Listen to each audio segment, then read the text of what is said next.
दोस्तों SS media में आप सभी का स्वागत है और हमारे साथ रेलवे के एक बेहद सम्मानित कर्मचारी हमारे साथ है। तो सर सबसे पहले अपना परिचय दीजिए हमारे दर्शकों को। मेरा नाम अरविंद कुमार सिंह है। मैं पूर्वोत्तर रेलवे कर्मचारी संघ का संयुक्त महामंत्री हूं और national federation of Indian railwaymen की राष्ट्रीय कार्यकारिणी का सदस्य हूं। तो सर मुझे आपसे जानकारी लेनी है। मैं जानकारी चाहता हूं आपका कि जो रेलवे के जो कोऑपरेटिव बैंक्स हैं ये किस तरह से कार्य करते हैं और आजकल क्यों ये विवादों में थोड़ा सा घिरे हुए हैं। ये जो रेलवे के कोऑपरेटिव बैंक्स हैं ये रेलवे के कर्मचारी जो अंशधारक भी हैं इस बैंक के, उनके द्वारा ये बैंक चलाया जाता है और इसका रजिस्ट्रेशन जो है वो राज्य की जो सहकारी समितियां हैं वो करती हैं और इसको लाइसेंस देता है रिजर्व बैंक बैंकिंग करने के लिए। तो ये बैंकिंग सोसाइटी है गवर्न बाय रेलवे एम्प्लॉयज़ जो इसके अंशधारक हैं और इसका एक बोर्ड बनता है जिसमें रेलवे के कर्मचारी ही चुनाव लड़ते हैं और बोर्ड का गठन होता है, डेलीगेट और डायरेक्टर्स चुने जाते हैं और वही सुप्रीम बॉडी होती है इस बैंक की। पहले इसके जो अध्यक्ष और उपाध्यक्ष होते थे वो महाप्रबंधक और मुख्य लेखाधिकारी हुआ करते थे, लेकिन कालांतर में कुछ लोग जो है निहित स्वार्थी लोग इस बैंक के बायलॉज में परिवर्तन किए और पेपर्स में फ्रॉड किए, फर्जी तरीके से और कूटरचित तरीके से इसके बायलॉज में परिवर्तन करके और इसको multi state cooperative society act में ले आए। हालांकि ये है नहीं, वास्तविकता है कि ये बैंक उत्तर प्रदेश सहकारी समिति अधिनियम में है और उसके हिसाब से आज भी पूर्वोत्तर रेलवे का महाप्रबंधक इस बैंक का अध्यक्ष है। ये राज्य के जो रजिस्ट्रार हैं कोऑपरेटिव सोसाइटीज़ के और आयुक्त हैं, उन्होंने अपने 3 जनवरी 2019 के पत्र में लिखा है कि महाप्रबंधक पदेन अध्यक्ष हैं। तो लेकिन फर्जी तरीके से लोग काबिज हो गए हैं जिसकी लड़ाई चल रही है और इस बैंक से रेलवे कर्मचारी लोन लेता है और रेलवे उसको उनके वेतन से कटौती करके दे देती है। ये बड़ी सुविधा है, उनका लोन गारंटीड है, 100% रिकवरी है। तो आपको क्या लगता है सर ये जो बैंक है वो किसके नियंत्रण में अभी कार्य कर रहे हैं? एक्चुअली देखिए इसकी रेगुलेटरी अथॉरिटी जो है, नियामक संस्था तो कोऑपरेटिव सोसाइटी ही है, चाहे वो राज्य की हो चाहे केंद्र की हो। रेलवे का नियंत्रण नहीं है, रेलवे नियामक संस्था नहीं है, ये रेगुलेटरी अथॉरिटी नहीं है, लेकिन सारा पैसा सारा पूंजी जो है वो रेलवे के कर्मचारियों का है और रेल प्रशासन तनख्वाह से काट के देता है, वेतन से। तो अगर हम पैसे की कटौती करके दे रहे हैं इस बैंक को तो हमारा दखल होना चाहिए, क्योंकि पैसा ना कोऑपरेटिव डिपार्टमेंट का है ना रेलवे का है।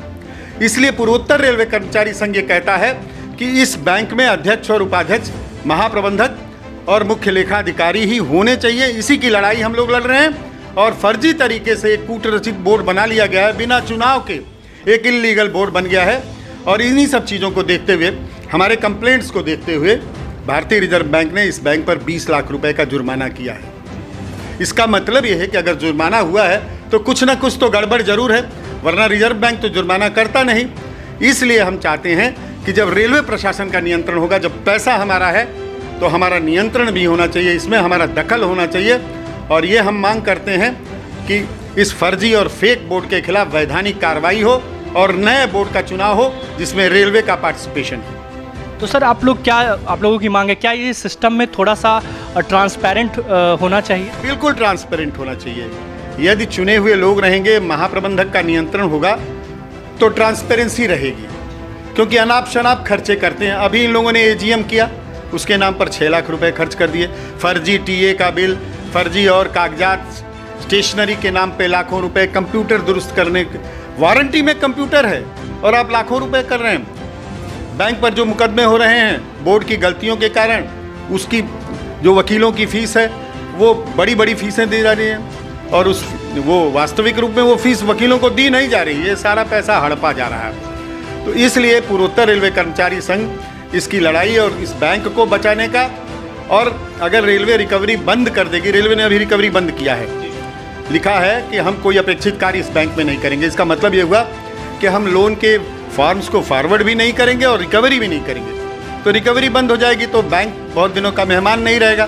तो हम ये नहीं चाहते कि रिकवरी बंद हो, रिकवरी चलती रहे लेकिन ट्रांसपेरेंसी रहे और जनरल मैनेजर के नियंत्रण में ये बैंक चलता रहे। यही हमारी तो सर जो पूर्वोत्तर कर्मचारी संघ जो है वो किस तरह से इसमें अपना जो है हस्तक्षेप कर रहा है और किस तरह से इसमें हस्तक्षेप करने से क्या कोई बदलाव आप देखते हैं सर? बिल्कुल बदलाव आएगा। जब मजदूर संघों का हस्तक्षेप रहेगा तो सभी जितने भी यूनियंस हैं इस रेलवे पर सबका पैनल चुनाव लड़ेगा।